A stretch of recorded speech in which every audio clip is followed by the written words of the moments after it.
Let's make a pumpkin using black glue and watercolors of your choice. In a prior video, we show you how to paint a pumpkin using orange in a blue sky. But maybe you would like a different color or multiple colors for your pumpkin. Let's use your God-given creativity and the amazing colors He has provided and have fun painting a pumpkin. First, you're going to draw your pumpkin on a piece of mixed media paper.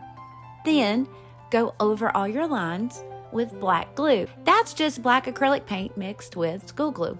Now, let that dry. You can't be impatient here because wet glue and watercolors will not play well together for this project. Now that your glue is dry, wet your pumpkin with water and then apply your watercolors. And don't forget that background.